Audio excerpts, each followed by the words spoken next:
New intern at the company had been bumming rides home with me every single day. Since we lived in the same direction, I never said anything about it. Until one weekend, well past midnight, when I was dead asleep and my phone rang. Her voice came through like a command. "I'm at Encore Karaoke Lounge. Get over here and take me home." I sat up, irritated. "It's 2 in the morning. Don't you think calling me to come pick you up is a little presumptuous? I'm not your chauffeur." She let out a cold scoff, dripping with arrogance. "My cousin is the HR director at the company. Driving me around is a privilege for you. Do what you're told, or I'll have him fire you." Oh, so she still didn't know I was the boss. When I didn't respond, Maureen Fox let out a smug little hum. "Scared now? Then get moving, and pick me up a hot milk on the way. I want it the second I get in the car." I listened to her barking orders, and I laughed. Maureen had started a month ago. I'd just come back from inspecting the factory floor that day, still in my work coveralls, and ran into her in the elevator right after she'd passed her interview. She wrinkled her nose, gave me a once-over, and instinctively put distance between us. Everyone at the company kept a respectful distance when they saw me, so I didn't think much of it. The next day after work, though, I was about to drive home when Maureen walked right up to my car, pulled open the passenger door, and sat herself down. Her tone was pure entitlement. "You're one of the factory technicians, right? I saw you drive past Lakeview Residences yesterday. That's where I live. Drop me off on your way." I was stunned. I opened my mouth to say something, but she'd already buckled her seatbelt and was snapping at me with that cold impatience of hers. "Let's go already. I'm in a hurry." She pulled out her phone and started scrolling, not sparing me another glance. She was new. I let it slide. It was on the way, so I drove her. When we pulled up to Lakeview Residences, she didn't say thank you.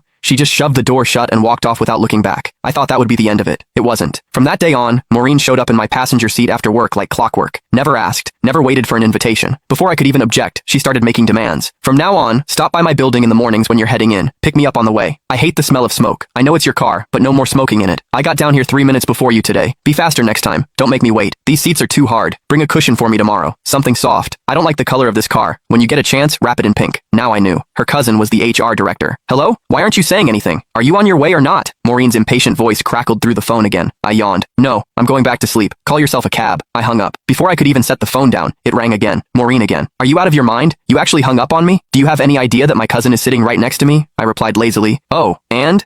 She let out a contemptuous scoff. "You don't even get it, do you? No wonder you're stuck doing grunt work at the bottom of the company. Let me spell it out for you. I brought my cousin and his whole family out tonight for karaoke and drinks, to thank him for getting me hired. If you had an ounce of sense, you'd get over here right now, settle the tab at Encore, then drive every single one of us home. Make a good impression on my cousin. Do a good enough job, and maybe I'll put in a nice word for you. One sentence from my cousin, and you'd be transferred out of the factory floor and into an office. Just like that." What a scheme. So she didn't just want a personal chauffeur, she wanted me to foot the bill too. I paused, then asked, testing the waters, "You're sure your cousin can get me promoted and reassigned with a single word?" But Maureen didn't hesitate for a second. "Obviously. Let me tell you something. Last month, some guy in the marketing department mouthed off to my cousin once. Just once. My cousin had him shipped off to the warehouse. The man had been with the company 6 years, and he didn't even dare make a peep about it. Gone. Just like that. So don't bite the hand that feeds you. My cousin's reach inside this company is beyond anything someone like you could imagine."